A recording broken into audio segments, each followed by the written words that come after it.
Okay, Erin, you're good to go.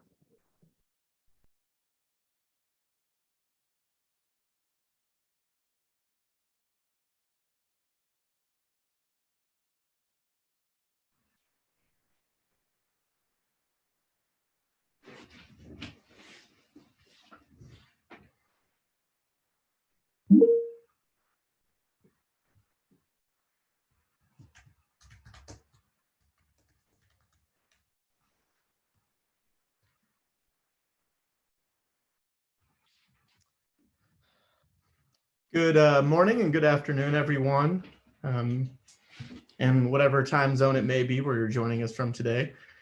My name is Aaron Levine. I'm a senior legal and regulatory analyst at the National Renewable Energy Laboratory, and I served as the principal investigator for our most recent updates to our GeoRePORT reporting software, which we're terming GeoRePORT 2.0. I'll be joined today by a colleague of mine and our geothermal program manager, Amanda Kolker, who will be able to assist in answering any technical questions you may have after the presentation. Next slide. One more. So a little overview and background on GeoRePORT. GeoRePORT was initially developed over the course of several years, starting back in around 2014. It was a effort led by both NREL and Lawrence Berkeley National Laboratory. It was initially developed to help the Department of Energy's Geothermal Technologies Office track and measure project progress, the impact of geothermal research and development funding, and to communicate with various stakeholders. Since that time, GeoRePORT has expanded in terms of our designed users to really include all non-technical stakeholders looking to understand comparisons between projects. These could be funding sources, nation states, and others that are interested in understanding their technical and socioeconomic resource potential and how various sites may compare against each other. The tool is designed for geothermal experts to input the information, whereas the audience, it really is designed for more non-technical stakeholders for them to easily digest the information. We provide uniform assessment criteria for resource grades and development phases of geothermal projects. And so, as many of you know, geothermal projects generally go through a number of development phases, from early stage exploration to well field drilling to either power plant utilization or direct use utilization. And so we've captured all of that within this reporting tool, and we have indices that allow you to list and represent what phase of the project you're in. Ultimately, this provides consistency in reporting, but it's not a prescription for exploration or development. It's not a good replacement for conceptual or reservoir models or geothermal expertise.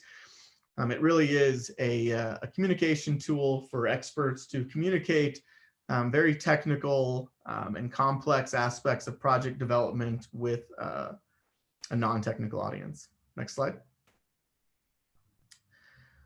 So generally, our methodology includes grading out a series of attributes within 3 various sections: socioeconomic, technical, and geological. As I'll be introducing today, we also now have an international socioeconomic that would take the place of the socioeconomic grading criteria when you're outside of the United States. But as you can see here, we include topics such as market, transmission, permitting, land access on the socioeconomic side, drilling and power conversion, logistics and reservoir management on the technical side, and then the permeability, fluid chemistry, volume, and temperature on the geological side. And the outputs of all of these grades at a high level provide this nice rose diagram.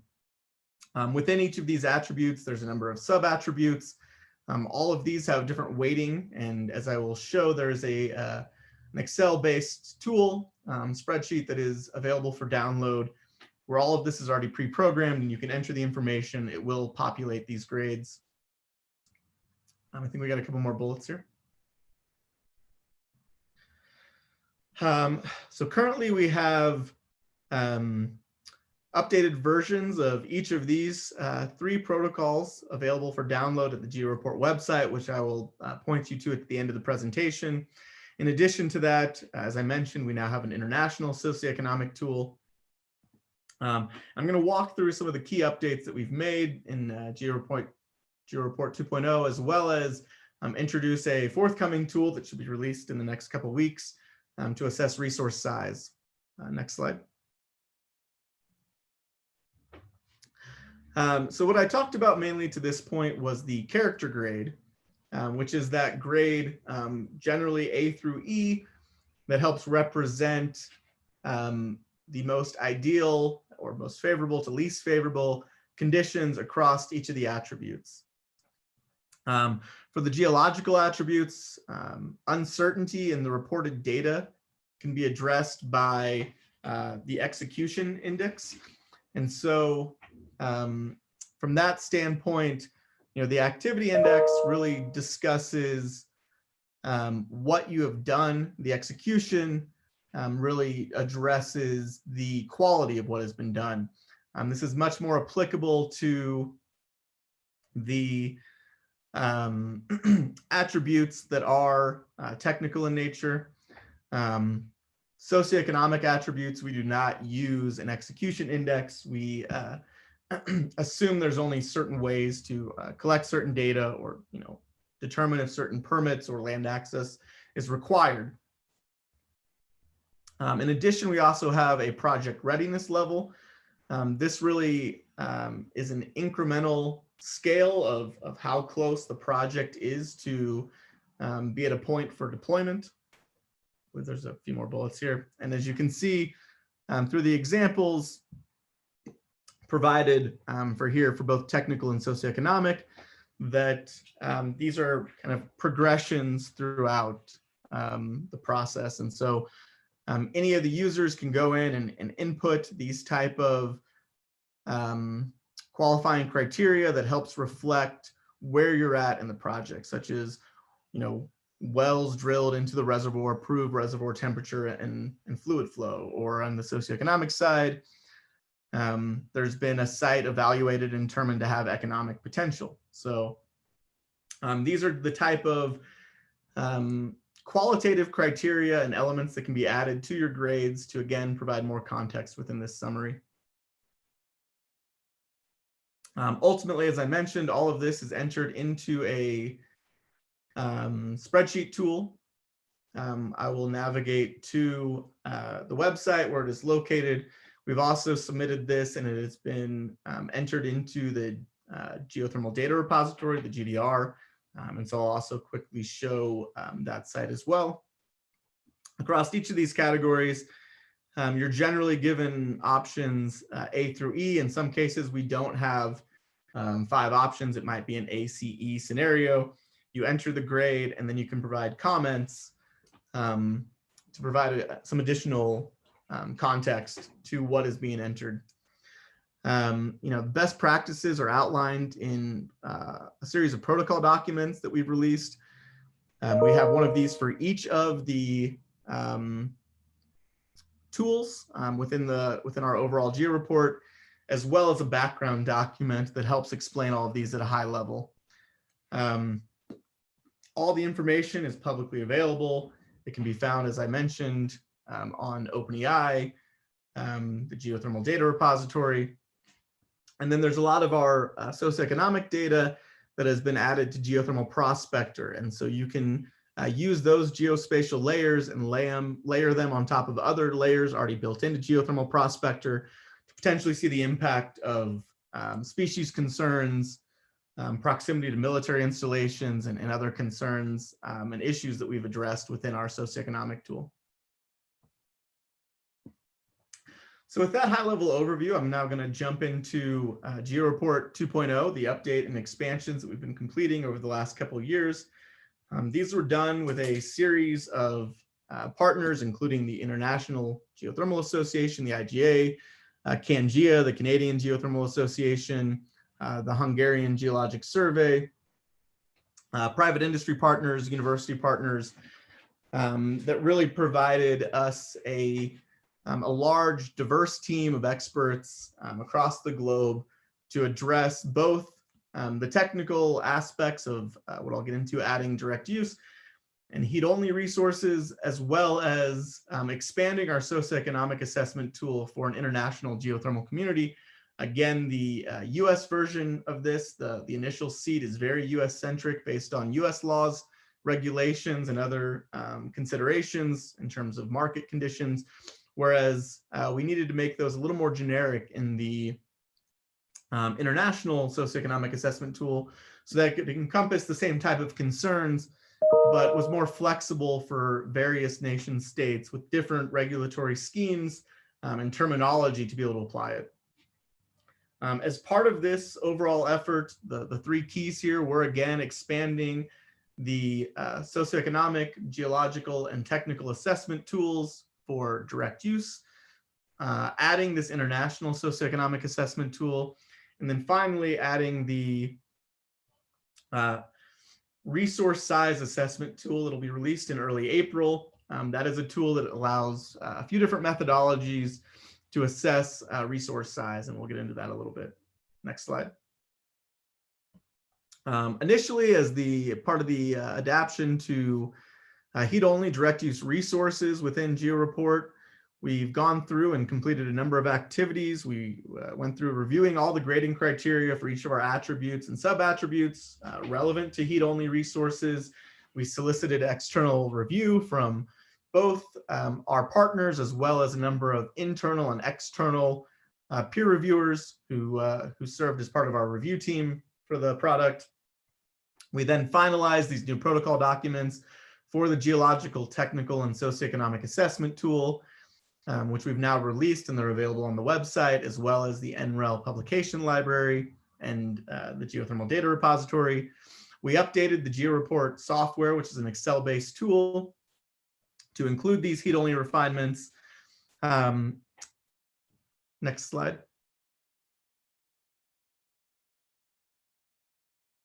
And so these are the new protocol documents that are associated with the tool.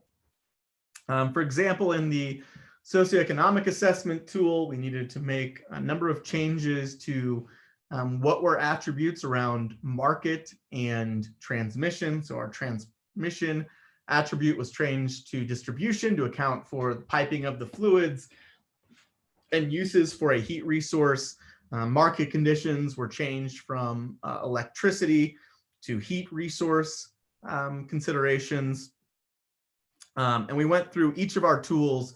Many of the criteria were still applicable to direct use resource, mainly anything that was associated with electricity, and those series of attributes and sub-attributes we needed to go through and update to reflect the distinctions between direct use and electricity generation. Next slide. Again, the second component of this GeoRePORT 2.0 update was developing this international socioeconomic assessment tool. For this, it was a multi-year effort. We began by reviewing in detail the criteria and attributes that have been included within our initial seat for the US. We did a lot of international research and worked with our partners to identify where some of that criteria would still remain applicable, and other cases where we would need to add new areas for consideration into attributes or sub-attributes, as well as just make more generic terminology use for applicability. Some of the key areas that we went through in terms of developing and updating this international seat was we added a social acceptance category. This category looks really to the jurisdiction's acceptance of industrial development, geothermal specifically, the economic benefit to those local communities, to really tease out some of those key considerations that come up in the international environment in terms of resource extraction and community acceptance. Another area that we added in the international seat was a consideration of conflict zones. We do know of a number of geothermal resources that may end up being near conflict zones. And while that wasn't a consideration in the US version, we mainly focused on proximity and impact on military installations.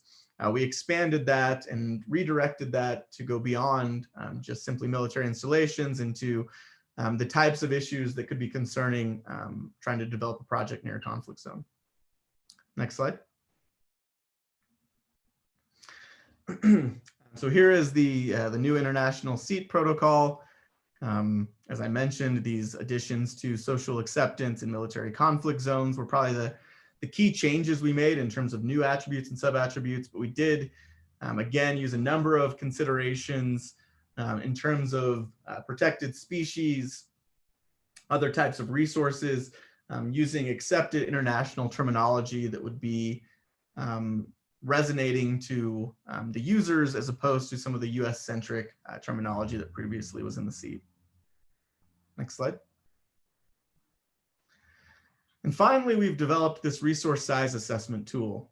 And so this tool is currently in its final reviews, and we anticipate publication very shortly, likely at the beginning of April.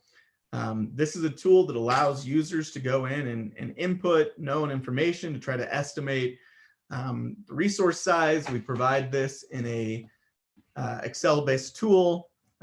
Generally, it runs 1,000 Monte Carlo simulations, but that is adjustable. And the time it takes to run is generally about 1 minute to 2. For our default, that can increase longer if all of a sudden you're looking to run 10,000 simulations or higher numbers. We also provide P90, P50, and P10 estimates. This is not meant to be a substitute for professional consultation and technical expertise, but it does allow a user to get generic reservoir capabilities based off of 3 different methods. And so built into this tool is a US Geological Survey volumetric method for power and direct use, a power density method for power only, and a flow rate method for both power and direct use. However, it's only appropriate for drilled fields because you need flow rate data. This was done in conjunction with our key partner here was Jacobs Engineering. They have a lot of experience and expertise working in this space, and advised and co-authored some papers and reports throughout the process. Again, these are all based out of an Excel tool. This tool is separate from our other GeoRePOrt grading tool. Both of them will be available on the GeoRePOrt website, but this tool is housed in and of itself, whereas all of the other geologic, socioeconomic, and technical attributes are built into a single Excel-based tool. One thing I'd add here is we have run this through numerous case studies, and we've reviewed this with the US Geological Survey and other internal and external partners to the point that we do feel comfortable with its use and results. However, the caveat is that, again, this does not substitute for professional advice and consultation. Next slide. So with that, I wanted to take us to the GeoRePOrt website. And so I'm going to go ahead and share my screen here.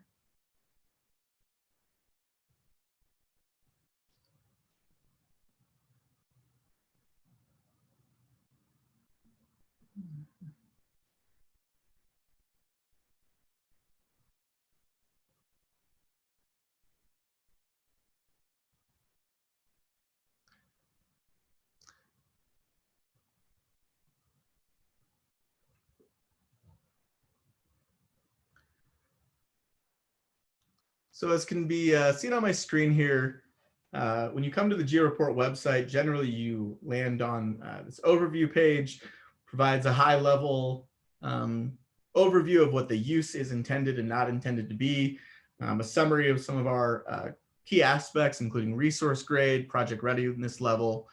And up at the top, you can see there's a number of tabs that you can click on. And so the main tab is really this protocol tab.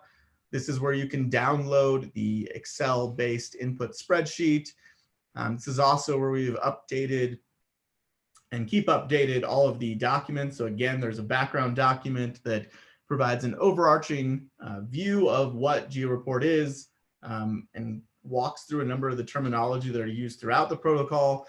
And then each of the other protocol documents, generally in the neighborhood of 30 to 60 pages, are available for download here. Generally, we advise a user to download a protocol document, and as they go through and input their criteria into the input spreadsheet, a lot of the questions they may have in terms of what goes into that field, examples of what has been put in that field from case studies and others, are included within these protocol documents. And so they really are a how-to guide that is meant to be used in tandem when inputting the spreadsheet. In addition to the protocols and the spreadsheet, we have published a number of publications that have used GeoRePORT. These include a WGC paper on the resource size tool that was presented last May at the World Geothermal Congress. We used this as part of our barriers task force as part of the Department of Energy's GeoVision. And so application of the socioeconomic tool to the United States. We have a number of case studies that were published and were included as part of the GRC, now GeoRising's annual meeting in 2019, other webinars and other information. So anytime we have presented and published on GeoRePORT outside of the protocols, that is the information you'll find listed under publications, whereas the protocols themselves and the input spreadsheet will be found at the protocol tab. In addition, as I had mentioned, we also have entered this information into the GDR. And so all of this is available in the GDR. Generally for any of our assessment protocols, they are linked to an NREL library. So regardless if you go to the GDR, the GeoRePORT website, or the NREL library, you'll be getting the same document there. We also have our input spreadsheets available here. Regardless, again, if you go to the GDR or the GeoRePORT website, they're just downloadable Excel spreadsheets that have been locked. And so that will be the same and consistent across sources. So with that, I'm going to go ahead and wrap up the presentation phase, and now we can take any questions you may have.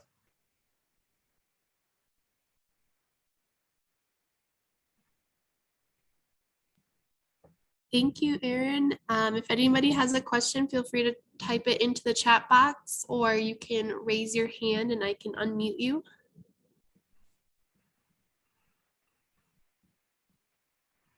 And I will add that I have Amanda Kolker, one of my co-authors here, as well as Eric Witter. And so I may defer to them if there's any technical based questions. I'm happy to answer any overarching questions or specific questions around our socioeconomic tool development, which I've led both from the initial version and these 2.0 versions.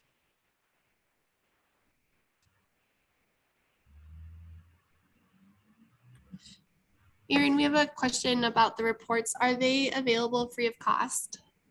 Yes, so this is a free tool. This was funded by the U.S. Department of Energy's Geothermal Technologies Office, and the second phase was funded as part of their technology commercialization fund.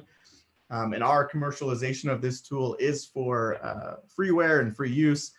So all of these tools are able to be downloaded from the GeoRePORT website or the GDR free of charge without limitations. Thank you. And then another question from Vince. Are there any plans to add criteria for assessing valuable minerals found in geothermal brines?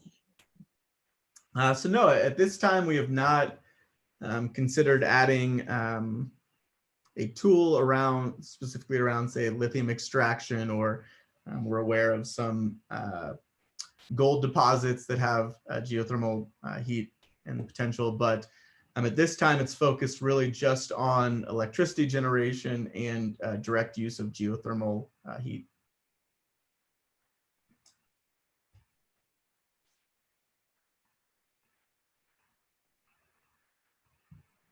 One more question that just came in. Are there any additional topics planned for the GeoRePORT series?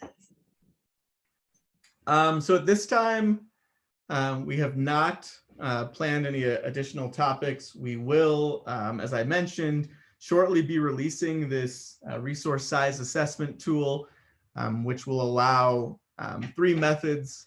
Again, the volumetric, power density, and flow rate methods of assessing resource size.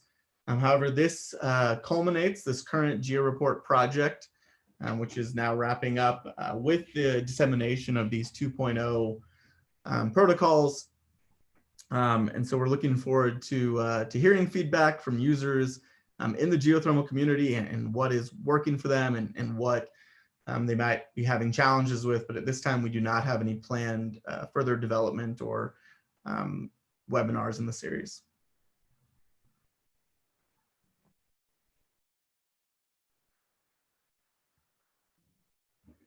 All right. Any other questions from the audience? Otherwise, Amanda, is there anything else you want to add?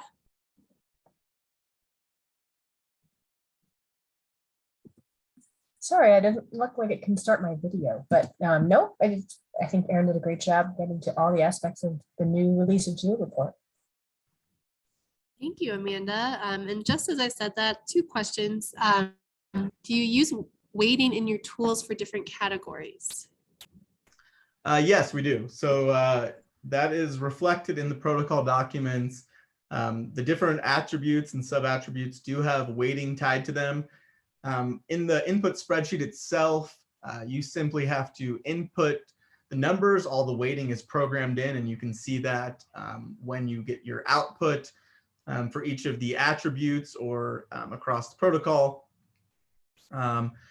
Within the protocol document, though, it will walk through the weighting around each of those for a more in-depth understanding of how we've weighted and why you're seeing certain cumulative outputs. Thanks, Erin. Nathan, we see your question about adding the links to the chat. So we will do that right now so that it is easily accessible for everyone. Yes, thank you for that. And then I also believe we are recording the presentation today, so we'll be posting that as well for those who aren't able to attend, if they would like to hear about the tools later on, or if they'd like to refer back to the presentation for other reasons.